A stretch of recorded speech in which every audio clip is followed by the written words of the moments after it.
my favorite collections in our store are our 3D flowers. And we first came out with the 3D flowers part 1 like 2 years ago. So it's been quite a long time since we made our first how-to video on those flowers. So we wanted to do it again and do a better job and show you even more tips and tricks for how to put them together. So I've got the Begonia here, which I have not put together yet, but I started to kind of fold it around and stuff. So I'm going to show you how I make it look all cool and 3D with ink and with my handy dandy styluses, which I actually got these at Hobby Lobby like 5 years ago, and they're like 6 different size balls on the end of each thing. So I use the tiniest one and the biggest one. So if you can get yourself like even just a medium-sized one, that will come in super handy. And I also got a mouse pad. The only one I could find was like the world's biggest mouse pad. So just any regular mouse pad that's kind of foamy like this is going to be perfect for what we're going to do. So as far as paper goes, I also used my favorite American Crafts cardstock, the AC cardstock, because I have the world's biggest stash over here. But if you just get like a multi-pack, that'll be super handy for making flowers. But I love it for this because the edges of the paper are the same color as the front and the back of the paper, so it's not white in the middle. So some other cardstocks are white in the middle, and then when you cut it you can see the white around the edge, which is not a huge deal, but it just looks a little bit nicer if it's solid core. And it also cuts really, really well in the cutting machine. So let me sit down and I'll show you how each of these flowers goes together.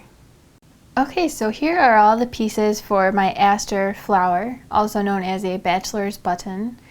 And this is one of the flowers that I redesigned a little bit this time to make it look a little bit more realistic. And I'm just going to take my stylus with the biggest ball on the end, and I've got my upside down mouse pad right here, and I'm just going to gently swirl around in the center of this, and as you can see it makes it kind of stick up a little bit. So I've already done that to all of the other petals, so I'm just going to glue them all together like this basically, but a little neater than that. So I'm just gluing all the centers together, and obviously I'm just kind of, not gluing them right on top of each other. I'm offsetting them a little bit so that all the petals are kind of visible. But after a while they're going to start to just cover each other all up, which is fine. Okay, so there's my final layer of petals, and it looks really nice. And the same thing applies to these center parts. I'm just going to take my stylus and gently swirl it around in the middle to make it kind of cup into a little cup shape. So I'm just going to glue those like that, and this one actually has a little slit in it, so I'm still going to cup it, but I'm also going to put a little bit of glue on the side, and I'm going to fold it around to make it even more of a pointy shape. And then I'm just going to glue these all right in the center.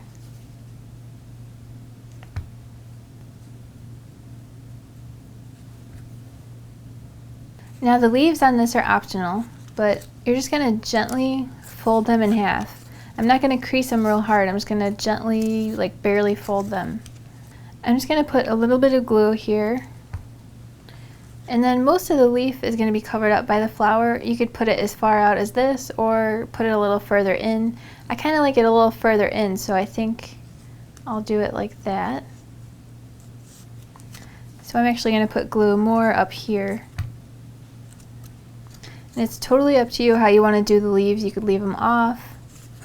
You could do them like so, or I think I kind of like it like this.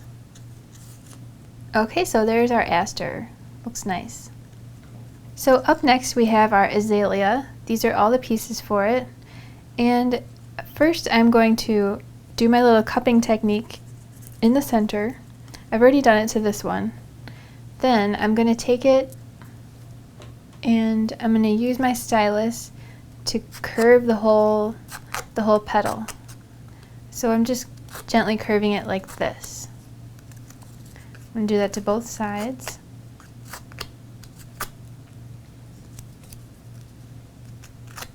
You just want to do it as like gently as possible to make it nice and smooth. If I wanted to, I could also probably take like a pen and do it with a pen too. Then I'm going to take my stylus and I'm going to curve the edges of the leaves, or of the petals, just a tiny little bit.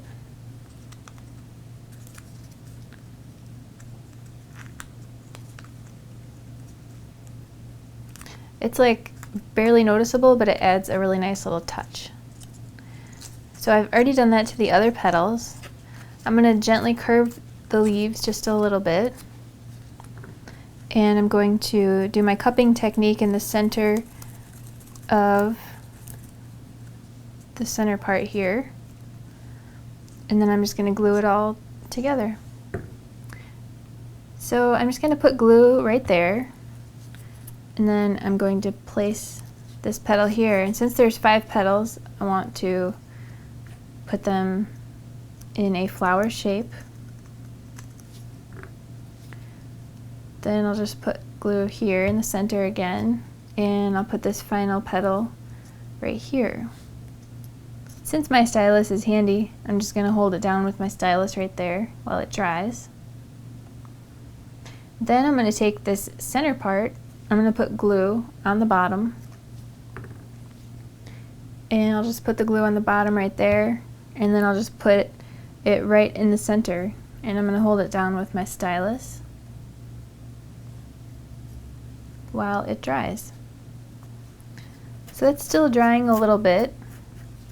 I'm going to glue it onto my leaves by putting a little bit of glue on that part of the leaf, and then I'm going to glue the flower right on top of it onto the leaf.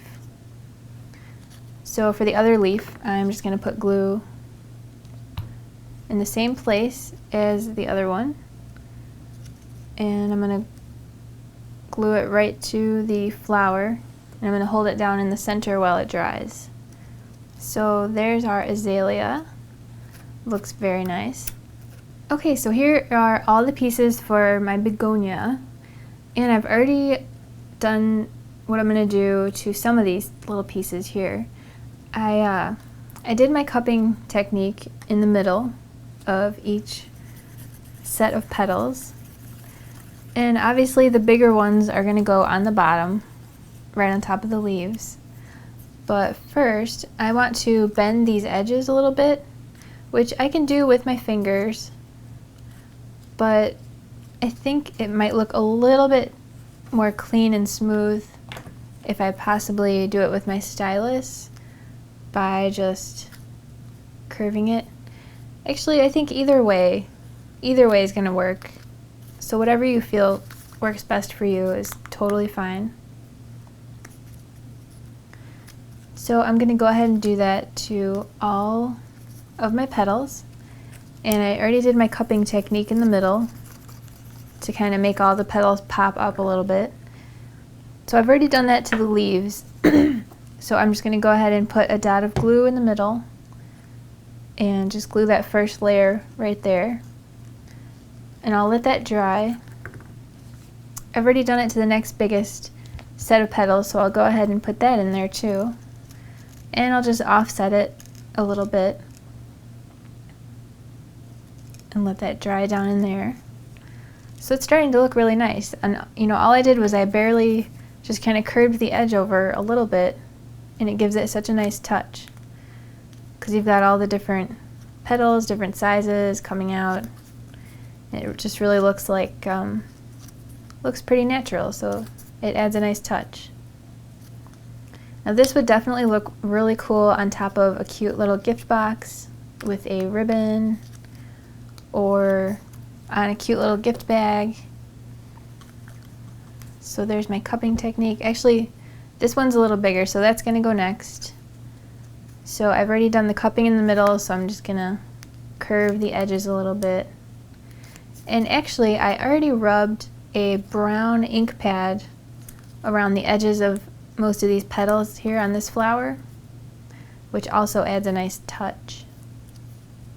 And at first I rubbed a pink ink pad, but you couldn't see it because pink on pink it just wasn't showing up, so I actually just did a brown, which came out great, I think.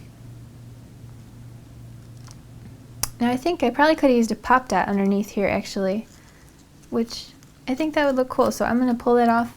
I'm going to use a 3-dimensional Zot to just add a little more oomph underneath, but you could totally just glue it also, that would be fine. So there's that. This one will go on top. I will just glue that. And now finally I have 3 of these little tiny petals, which I've already curved the edges. Same thing, they're just really tiny. I'm just going to take this pointy little piece here on the bottom and I'm going to fold it, so that I can put glue right here and glue it right down into the center. So I'll hold that while it dries, and I'm going to do the same exact thing to the other 2 little tiny petals. Just put a little bit of glue and just hold it while it dries. It really helps to have the stylus right here to hold it while it dries, because my finger would just be too big to get in there without messing stuff up. So one more petal, and we will be all done.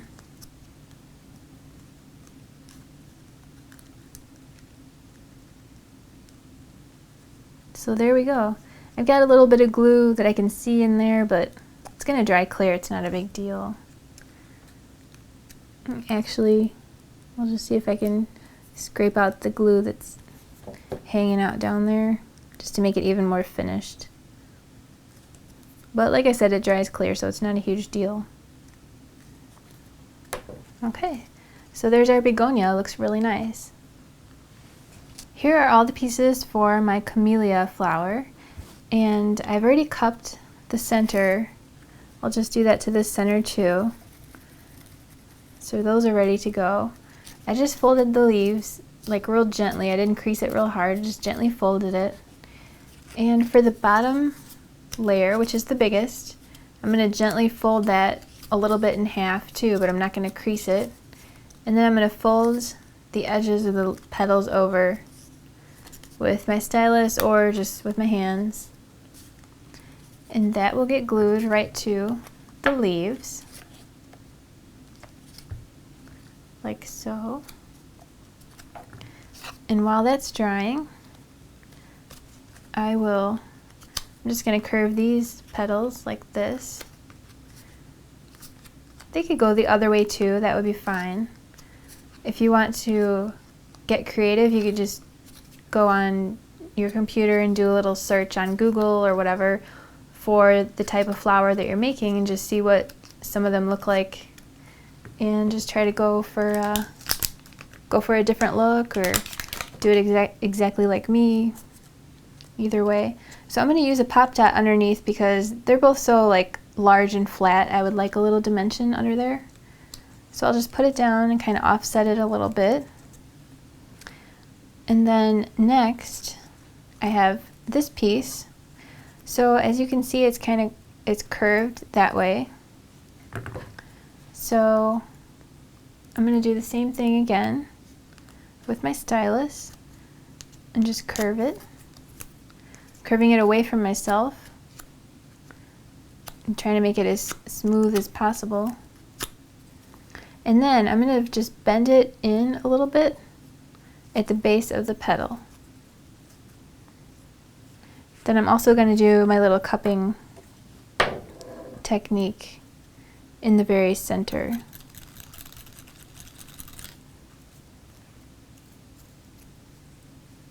Okay, so that one will just get glued right into the middle.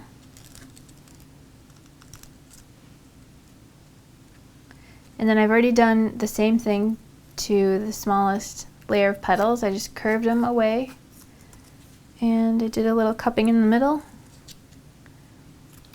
And I'll just glue that into the center also.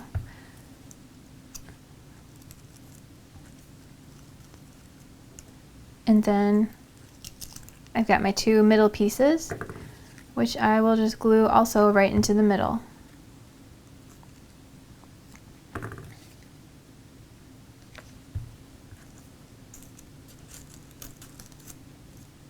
So there we go, there's our Camellia. It looks nice.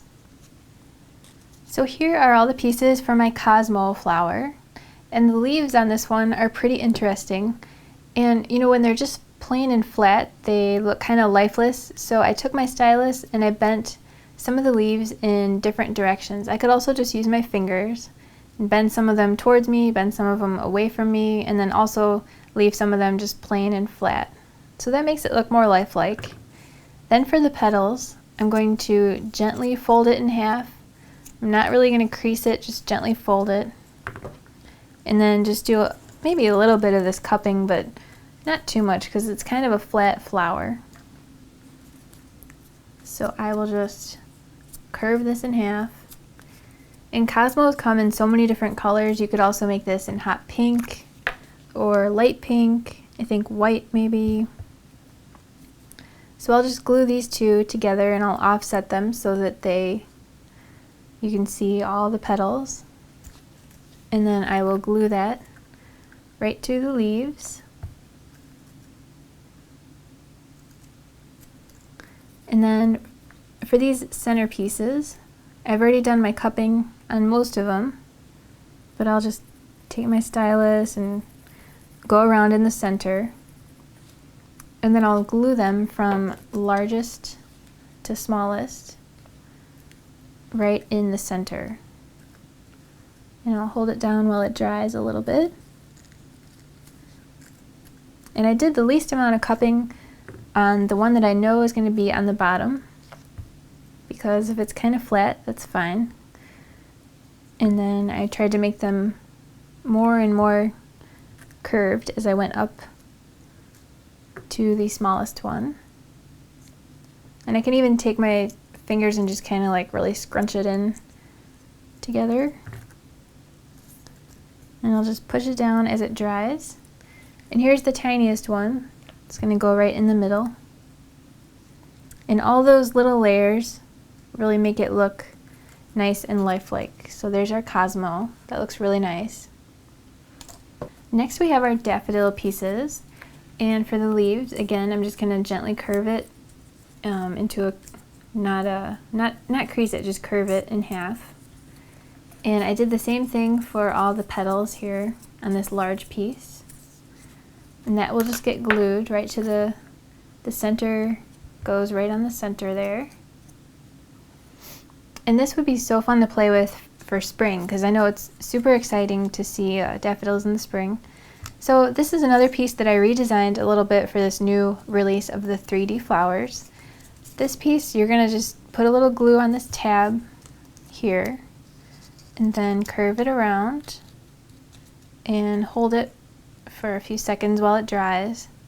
And as you can see, these little tabs here form a nice little area for gluing. So I'm going to put a dot of glue onto each little triangular tab, and I'm going to just put it right down in the center. And I need to hold it while it dries for a little bit. I think maybe I'll very, very gently curve these outward just a tiny bit, but nothing too crazy. And then finally I'll take this little piece, and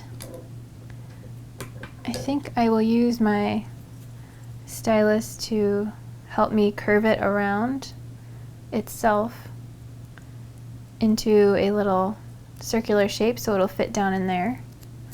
I'm going to kind of mess up the little things here with my finger.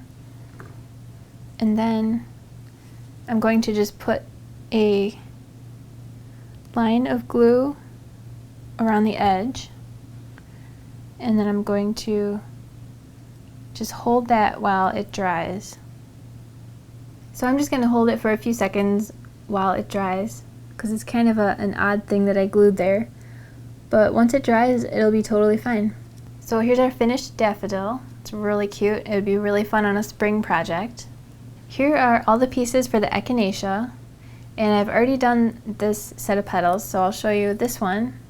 I'm just gonna fold it in half a little bit without creasing it, just a real gentle fold on each petal.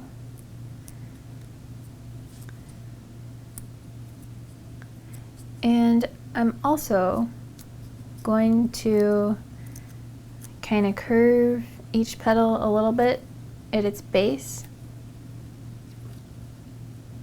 And if you look at pictures of Echinacea flowers online, some of them are actually like really all the petals are drooping down off the bottom, which could kind of be a fun look if that's what you want to go for. Ours is just going to be a regular one. And then I'm also going to cup it in the center like so. Then I will just glue these together a little offset so you can see all the petals.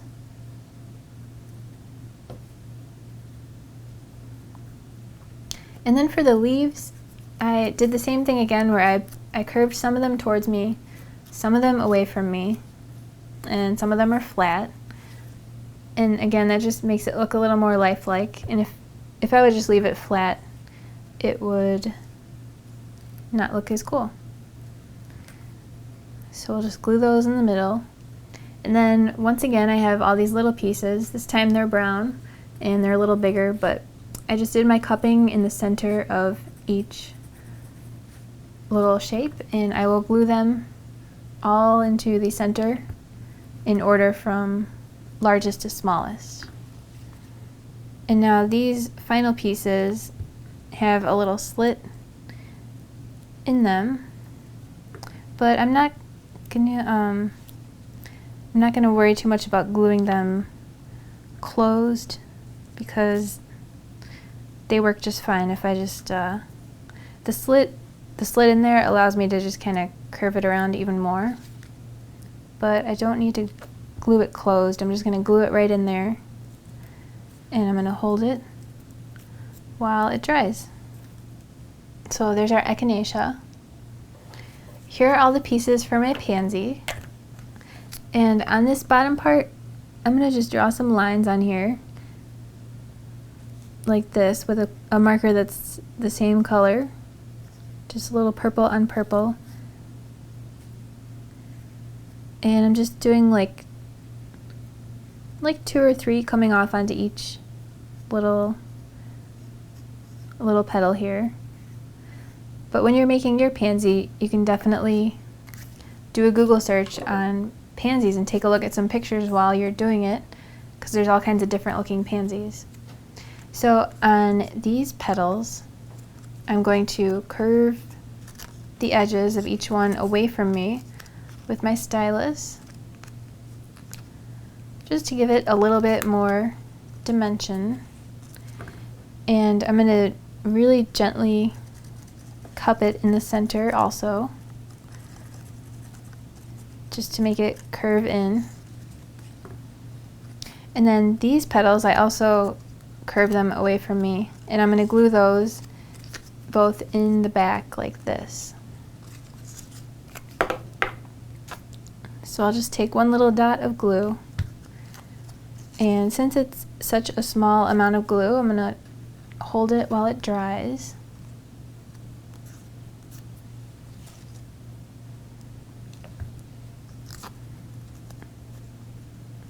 And I'll put the other one right behind it. And then this whole thing is going to go onto the leaves, which I just curved them into a little fold in half basically.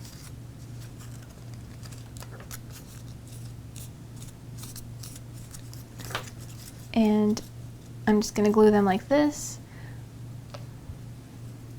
But you could just use one set of leaves instead of 2 if you wanted to, or you could leave the leaves off, whatever you're feeling like.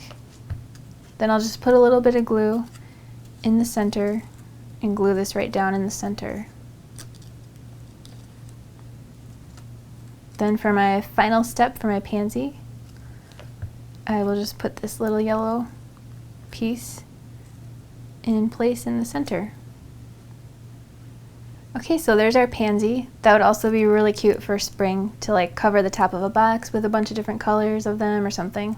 Here are all the pieces for my marigold, and as you can see, I did some coloring with my marker in the center of each one, and that is totally optional because not every marigold looks like that.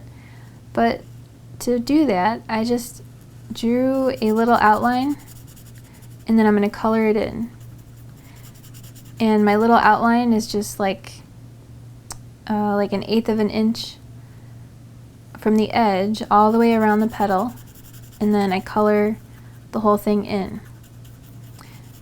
Because when I was looking at pictures of marigolds, I saw a lot that had petals like this, but like I said, not all of them do. So if you want to just make a nice orange one without having to color it in, that's totally cool too. And I also did this on the other petals, and even though those are a different shape, it's the same idea. Just stay within the same distance of the edge all the way around and then color it in. And I'm just doing my best to make it nice and neat, which is totally fine. It doesn't have to be scientifically perfect. So for each of these, I just kind of gently folded it in half a little bit, and I'm going to glue them all in the center from largest to smallest and offset them a little bit. Then for this type of petal, I'm also going to curve it in half on each petal, and I'm going to cup, which I already did to the other two petals, and then just kind of maybe bend it out a little bit or leave it, whatever floats your boat. I've already done that to this one, so I'll just glue that together. And I think I'm going to use a couple pop dots for some dimension, because marigolds are like really like fat flowers, and since this one's coming up next, that's going to cover up a whole pop dot, so I'm going to feel free to use a whole bunch of pop dots on this marigold, since like I said, they really are some fat flowers.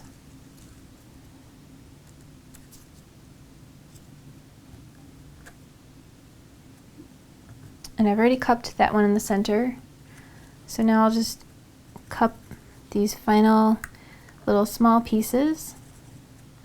And for the leaves, I've already kind of bent the parts of the leaves back and forth and left some of them flat, just to make it look more lifelike. And then I will just put these little pieces in the middle. Let it dry, and then I'll just put my leaves right onto the marigold back, and once that dries, we will be all done. So there's our nice marigold. I think it might even keep some rabbits away. So there are all of our 3D flowers part 1, and they look fabulous. Each one of these is the same size, but you can make them bigger, smaller, whatever. You can definitely put them on a cute little gift box or a gift bag or on some party pennants, and you can definitely use them for some holidays. Like we were thinking this one in black would look cool on a Halloween project, or for fall, maybe some marigolds. But whatever, just get creative, have fun, and happy crafting.